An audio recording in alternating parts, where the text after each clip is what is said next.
Hello, my name is Matt Wires and I am a fifth grade teacher at Byron Middle School. This year, my colleague Jennifer Dole and I made the concerted effort to implement project-based learning on a daily basis in our classrooms.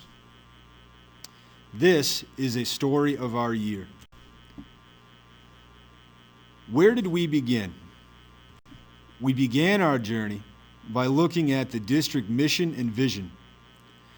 We honed in specifically on the statements, we will challenge the status quo and develop new norms for education utilizing real-world tools and purposeful technology to develop a passion for learning.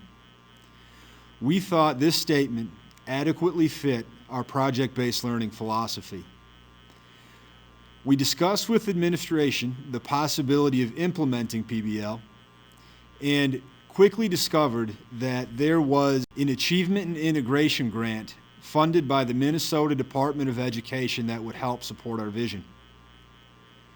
Although much of what we planned on doing with the students could be completed with existing district resources, the Achievement and Integration grant allowed us to support our students in ways that we would not have been able to on our own, specifically with extra field trips and curricular purchases.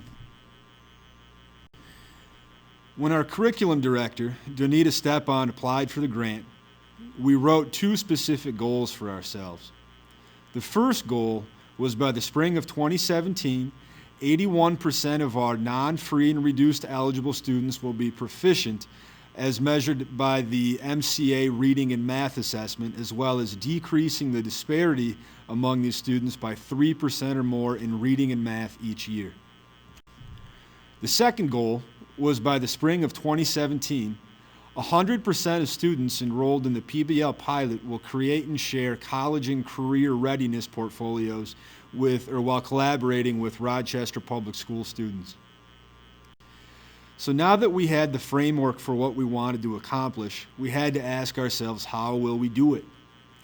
We began with a 3-day project-based learning 101 training put forth by the Buck Institute for Education, a national PBL nonprofit based in California.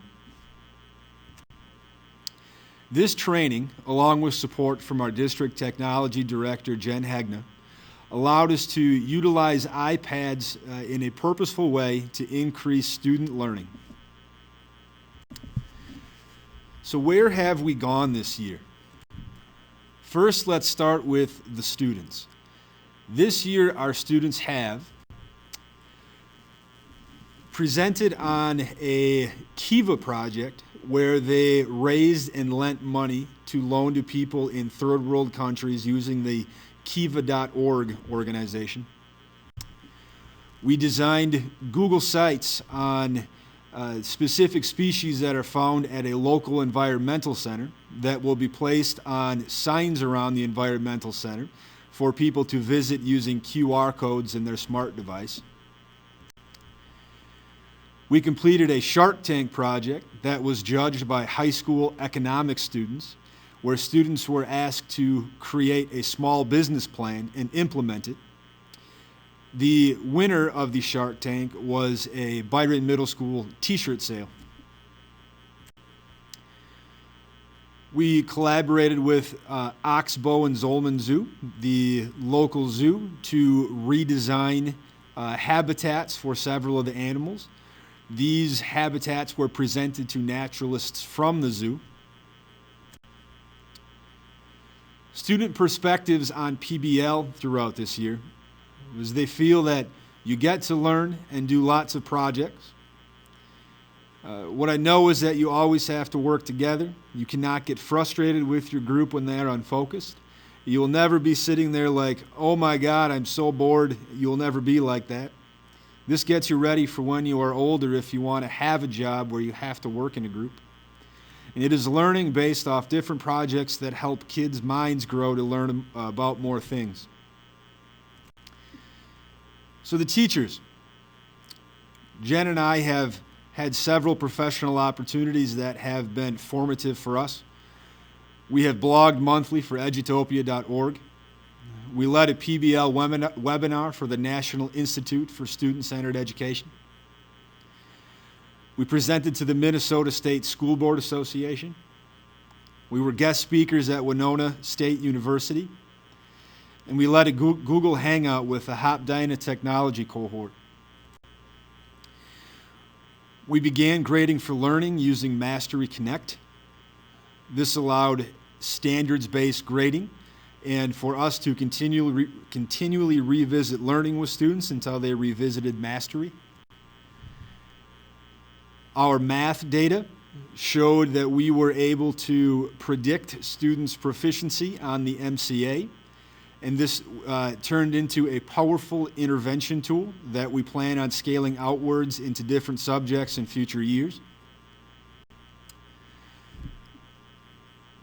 The Mastery was used as an assessment and a teaching tool, and intervention was based on the standards that the kids have not yet mastered. We did not have Mastery Connect set up for English language arts, but we gathered our data through previous MCAs and compared it to current MCA proficiency, rubrics, the part of Mastery Connect we did have, and Socrative quizzes that were teacher-generated. We developed a creativity and critical thinking measurement that at this point in the process, the assessment showed no statistical difference between the students in the PBL program and those who are not. We do feel that over successive years, the students in PBL are going to increase their critical thinking skills. When it comes to parents, we asked students to rate their students' engagement in school between 4th grade, 5th grade fall, and 5th grade spring. You can notice on the bottom half of this graph that the trend line is that more parents are self-reporting that their students is more engaged in school than in the past, utilizing the PBL methodology. And what would we like to do next? You know, that's the big question after, at the end of a process, is how can we make it better? We feel we need to increase our targeted intervention time. We need to complete 1 or 2 less projects a year to better allow for more foundational teaching.